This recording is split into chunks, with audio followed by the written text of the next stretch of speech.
Hello दोस्तों, welcome to mathematics easy way. मैं Pawan sir आप सभी का स्वागत करता हूं। जैसा कि आप जानते हैं बच्चों, आपका 10th का बोर्ड एग्जाम्स कैंसिल हो गया है। अब कैंसिल होने के बाद आपका जो रिजल्ट है इस पर बहुत बड़ा प्रश्न है। जैसे मैंने आपको बताया कि अभी तक आपको सिर्फ क्या हुआ है, एग्ज़ाम कैंसिल के बारे में इंफॉर्मेशन कन्फर्म किया गया है, लेकिन इस एग्ज़ाम को कैंसिल होने के बाद आपका जो रिजल्ट बनेगा इस पर सबसे बड़ा प्रश्न है। दूसरा सबसे बड़ा प्रश्न है कि आगे जाकर के 11वीं का एडमिशन कैसे होगा। ये दो मुद्दे बहुत इस समय आपको फंसे हुए हैं। तो इसी मुद्दों को लेकर के आप जानते हैं कि जो हमारे एजुकेशन मिनिस्टर है माननीय वर्षा गायकवाड़ मैडम, और बहुत सारे जो एक्सपर्ट्स लोग हैं एजुकेशन से रिलेटेड, वो सारे लोगों की कल क्या हुई, मीटिंग हुई। और इस मीटिंग में क्या हुआ, इसी चीज़ को मैं आपको क्या करने आया हूँ, यहाँ पे इस वीडियो के माध्यम से पहुँचाने वाला हूँ। यानी कि इस मीटिंग में आपको देखा जाए तो ये दो चीज़ों पर चर्चा हुई कि 10th का रिजल्ट कैसे बनेगा। यानी कि बच्चों को सबसे पहला प्रश्न है कि 10th का रिजल्ट देना चाहिए कि नहीं देना चाहिए। यानी कि इस बार ये सोचा जा रहा है कि 10th के बच्चों को रिजल्ट मिलना चाहिए कि नहीं मिलना चाहिए। तो जाहिर सी बात है इस पे ये हुआ कि 10th का रिजल्ट मिलना ही चाहिए, क्योंकि आगे जाकर इन फ्यूचर बच्चों को अगर कहीं पे भी जॉब करना है या आगे जाकर एडमिशन करना है तो किस बेस पे वो एडमिशन कराएंगे, इसके लिए क्या किया गया, 10th का रिजल्ट बनना है चाहिए, ऐसा फैसला लिया गया। यानी कि 10th का रिजल्ट बनेगा ही बनेगा, ये चीज़ कन्फर्म हो चुकी है। अब इसके बाद आपको ये 10th का रिजल्ट किस बेस पे बनेगा, क्योंकि आप तो रिटर्न पेपर दे ही नहीं रहे हो।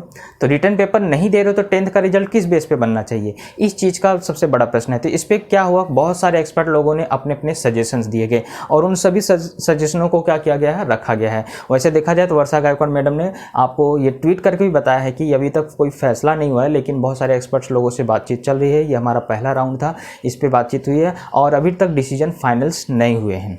ओके, वो ट्वीट्स आप देख सकते हैं। तो 10th का रिजल्ट अभी लेकिन किस बेस पे बनेगा, तो इसमें आपको कई एक्सपर्ट्स ने ये सलाह दिया कि जो इंटरनल असेसमेंट है, यानी कि अंतर्गत मूल्यमापन, जो हर साल कितने नंबर का होता था, 20 नंबर, क्योंकि 80 नंबर का आप रिटर्न पेपर लिखते थे और 20 नंबर आपको क्या करना रहता था, इंटरनल इवैल्यूएशन का मिलता था, यानी अंतर्गत मूल्यमापन के माध्यम से स्कूल की तरफ से दिए जाते थे। ये 20 नंबर स्कूल की तरफ से दिए जाते थे और 80 नंबर आपको बोर्ड्स के पेपर्स में जो आप रिटर्न पेपर देते थे उसके हिसाब से होता था। ये पहले का प्रोसीजर था, लेकिन अब आपको एग्जाम्स कैंसिल हो गया, रिटर्न पेपर नहीं हो रहा है, तो हो सकता है कि आपको 100 मार्क्स का ही क्या किया जाएगा, इंटरनल एग्जाम्स लिया जाएगा। यानी कि जो 20 नंबर स्कूल की तरफ से दिया जाता था, अब वो सारे के सारे नंबर, ऐसा एक्सपर्ट्स का सुझाव है कि सारे के सारे नंबर स्कूल को क्या कर दिया जाए, दे दिया जाए, स्कूल को दे दिया जाए। यानी कि 100 नंबर्स का जो इंटरनल आपको अंतर्गत मूल्यमापन है, उस नंबर को क्या करना है, कंसिडर करना है। तो स्कूल इसे किस तरीके से ले सकता है, इस पर अभी तक कोई भी फैसला नहीं लिया गया है कि अगर आपको 100 नंबर का, अभी ये भी फैसला नहीं हुआ है कि 100 नंबर्स का आपको स्कूल की तरफ से दिया जाएगा, और अगर स्कूल की तरफ से दिया भी जाएगा तो किस प्रकार से दिया जाएगा, इस टीचर से आपको स्टूडेंट के साथ किस प्रकार से उस 100 नंबर्स को इवैल्यूएट करेंगे, मूल्यमापन करेंगे, ये चीज़ को अभी तक पूरा प्रोफार्मा अभी दिया नहीं गया है। लेकिन ज़्यादातर जहाँ तक चांसेस है, स्कूल की तरफ से ही क्या किया जाएगा, आपको 100 नंबर्स में दिया जाएगा, ऐसे चांसेस चल रहे हैं, क्योंकि एक्सपर्ट लोगों का ज़्यादातर यही सुझाव है।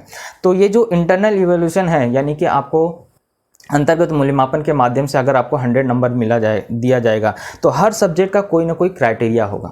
यानी कि आपको उस 100 नंबर को में से नंबर प्राप्त करने के लिए आपको क्या क्या करने पड़ेंगे, आपको असाइनमेंट जमा करना पड़ेगा कि होमवर्क करना पड़ेगा कि आपको MCQ टेस्ट होंगे, कि किस प्रकार से आपको सब्जेक्ट वाइज होगा, ये अभी तक फाइनल नहीं हुआ है।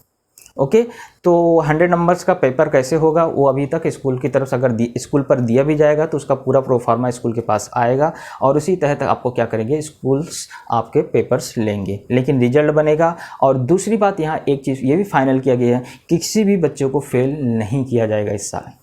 भले ही कम नंबर हो सकता है, उसे मिल सकता है, लेकिन ये चीज़ को फाइनल किया गया है कि किसी भी बच्चे को फेल इस साल नहीं किया जाएगा। सभी बच्चों को प्रमोट किया जाएगा और सभी बच्चों को पास किया जाएगा। लेकिन किस बेस पे पास किया जाएगा, वो दोनों मुद्दे पे अभी तक बातचीत चल रही कि अंतर्गत मूल्यमापन के तहत पास किया जाएगा, या कुछ लोगों ने ऐसा सुझाव दिया कि सारे सब्जेक्ट के क्या होने चाहिए, एक CAT टेस्ट होना चाहिए, CAT कॉमन इंटरेस्ट टेस्ट होना चाहिए, मतलब बच्चों को हर सब्जेक्ट के क्या होने चाहिए, MCQ टेस्ट होना चाहिए, और उस MCQ टेस्ट में जो नंबर जितना जो जैसे स्कोर करता है उसी आधार पर उसको बच्चों को नंबर मिलना चाहिए। ये दूसरा सजेशन रखा गया, लेकिन दोनों सजेशनों पे अभी तक फाइनल डिसीजन नहीं हुआ है। और फाइनल होने की चांसेस किसके हैं, इंटरनल इवोल्यूशन यानी अंतर्गत मूल्यमापन, यानी कि जो स्कूल को पहले 20 नंबर जिस तरह से दिए जाते थे वैसे ही अब स्कूल क्या करेगा, उसे 100 नंबर में कन्वर्ट करके उसके ऊपर कई प्रोजेक्ट्स दे सकता है या असाइनमेंट दे सकता है या आपसे कुछ MCQ टेस्ट ले सकता है। वो किसी भी तरीके से स्कूल्स करेंगे जब उनके पास ये प्रोफार्मा आ जाएगा किस प्रकार से आपको सारे सब्जेक्ट में नंबर दिए जाएंगे।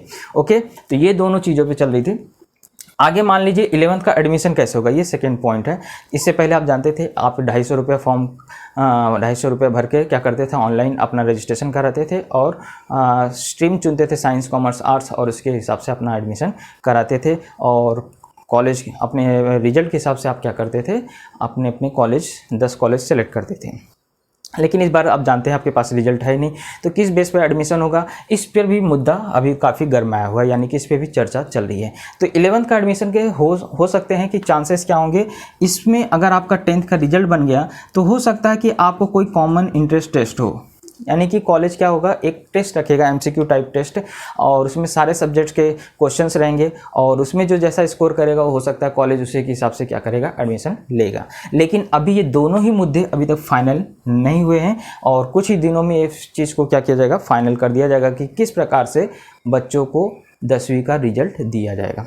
यानी कि बातचीत चल रही है कि आपको 10th का एग्जाम्स अगर कैंसिल हो गया है रिटर्न पेपर, तो किस प्रकार से उन्हें पास किया, क्योंकि आपका रिजल्ट जरूर बनेगा और सभी बच्चों को पास भी किया जाएगा। लेकिन कौन अच्छे परसेंटेज पे रहेगा, कौन लोअर परसेंटेज में रहेगा या मीडियम परसेंटेज में रहेगा, तो ये चीज़ के लिए आपको कुछ ना कुछ दिया जाएगा। और मुझे ऐसा लगता है कि सारा काम स्कूल पे दे दिया जाएगा, यानी स्कूल अपनी तरीके से क्या करेगा, हैंडल करेगा, अंतर्गत मूल्यमापन करेगा और उसी हिसाब से स्कूल क्या करेगा, अपने बच्चों का रिजल्ट हो सकता है बनाएगा।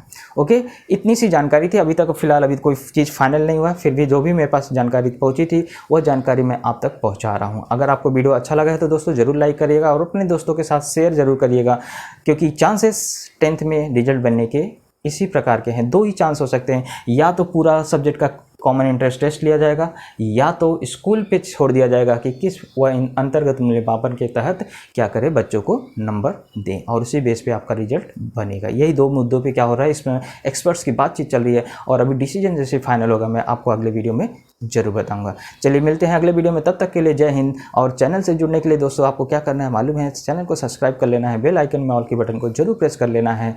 ओके, चलिए मिलते हैं अगले वीडियो में, तब तक के लिए जय हिंद, जय महाराष्ट्र।